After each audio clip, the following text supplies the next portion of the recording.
If you're a reader, I think there's probably few things worse than being in a reading slump. I kind of went through one recently. So I put together a list of things that you can do to help you get out of that reading slump and get back to this hobby that you say that you love and you know that you love, but for some reason you just haven't been able to get into it as of late. This first tip might sound a bit strange, but I actually think it might be the most important step, and that is to relinquish yourself from any guilt you may be feeling about not reading as much as of late.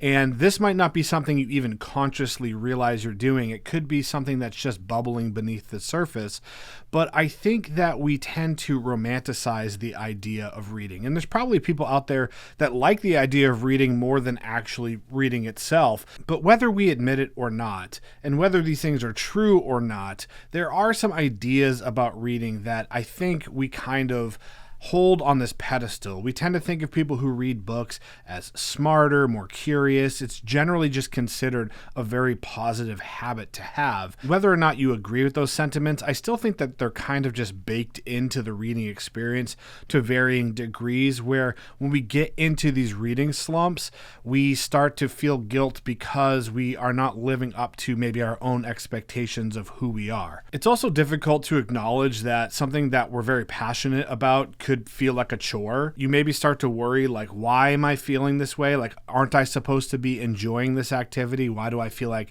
I have to force myself to do it? Have I somehow let this activity become a commodity in some way? And I think a lot of it probably comes from the idea of counting books or setting a specific number of books to be read as a goal. And this is something that if you followed me for a while, I talk about all the time. But if you've set that goal for 50 books this year or 100 or whatever the number is, and you get into this reading slump, you maybe subconsciously at least know that, hey, you're falling behind the pace that you need to keep up to reach that goal. Now, people who don't set these outcome-based goals for their reading can still experience reading slumps. But if you've set yourself a goal for the year, take a look at that and maybe think about just forgetting about it. I haven't set a reading goal for a specific number of books in a few years now, and it's made absolutely no difference in the terms of the number of books that I've read. In fact, I think last year I read more books than I've ever read in a single year. And one of the biggest steps I took in terms of getting away from book counting was getting off of Goodreads. And I've switched to Storygraph, which is not perfect. The UI leaves a lot to be desired, but in general, I never think about the total number of books I've read because unlike Goodreads, Storygraph does not cram it down your throat every time you open the app. The second tip I have for you is to start sampling a lot of different books. This means pick a book up, read a few pages, and if it doesn't immediately catch your attention, don't feel bad about putting it down and starting something else. And I've done this recently. It was probably the thing that helped me get over my most recent reading slump more than anything. And I would sometimes read as few as like 2 or 3 pages. Most of the time I was maybe reading 5, 10, or 15 pages of a book before I was deciding to keep going or to put it down. And I think going back to this concept of counting books, the reason why so many people don't want to do this is because they feel like it's a waste of time to start a book and read maybe 20 or 30 pages, put it down and go to something else. And now they can't count that book towards their yearly total and they've wasted that reading time.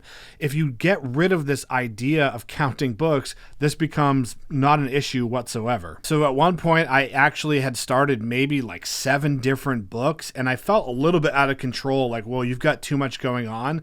But then I realized I have no responsibility to finish these books. I can put them down and not touch them again for another year or possibly even ever. And going through that process, I'm now only down to reading 2 books and I'm absolutely loving both of them. The third tip actually somewhat contradicts the previous tip, but hear me out. I think that choosing shorter books when you're in a reading slump can be a very good strategy because progress always feels good no matter which form it comes in. Now, we shouldn't think of reading as like an objective where we're checking boxes and it's work to be gotten through, but I think that there's something to be said about, okay, you pick up a book that's 140 pages long and you read 40 pages of it and then you think, hey, I'm only 100 pages to the end. And while we shouldn't be counting our books, if we do get through a short book in a relatively short amount of time, it does give you this sense of accomplishment. And instead of feeling like, oh my gosh, I haven't finished a book in over a month because I'm in this slump, you're like, hey, I read that book. Maybe I didn't love it. It was just okay. But I'm back into the swing of reading books again. The fourth tip that I have for you is to join a book club or do a buddy read with a friend. So with our monthly book club, we not only have a Discord server where we chat about the books that we're reading, but we do actually get on live calls and interact with other members and discuss the books that we're reading. I can tell you that without a doubt, doing this has made me really enjoy a lot of books that I probably would not have otherwise even read or enjoyed as much when I did read them. Because even books that I'm a little bit lukewarm on, when I get onto these calls and discuss them with the other book club members, there's so many people that will bring up things that I might have missed or see things in a way that I just wasn't understanding it. And then it gets me excited to dig back into the book and pick up on those things that we were talking about. Having these really engaging discussions around the books that we're reading just makes the reading experience that much better. So if you want to join our book club and be part of these awesome conversations and just connect with a community of incredible people that are also very passionate about reading, the link is down below. It is definitely hands down the best way to support this channel if you like the videos. But of course, you don't have to join our book club. Any book club I think will be a huge benefit, or just reading a book with one other friend and having somebody to talk to about what you've been reading, I think makes it really exciting. Not only will it keep you accountable because you might like put a discussion time on the calendar and you're like, I have to get to this certain point by this time, but once you actually have those conversations, I think it'll get you excited about what you're reading. Okay, tip number 5 is one that I picked up from the author Escort David Johnson, who wrote Pay As You Go. We actually interviewed him on our podcast a couple years ago. If you haven't watched that, I highly recommend you go check it out. But one of his best tips is to just go reread one of your favorites. Pick a book that you absolutely love, but maybe it's been a few years since you've read it and the details are a little bit fuzzy. It's a tried and true book that you know you already enjoy, and you'll probably get a lot more out of rereading it, because anytime I reread something, even if I feel like I remember most of it, I will always pick up new details the second time through. Tip number 6 is to just keep on keeping on. I think that some people say like, hey, if you're going through a reading slump, just take a break, just step away from books for a while. I actually don't know if I agree with that. I think it's better to just kind of push through, to make yourself pick up a book every single day, even if you only sit down and read for 5 minutes, just keeping up that habit while you do other things to help bring the joy of reading back to you.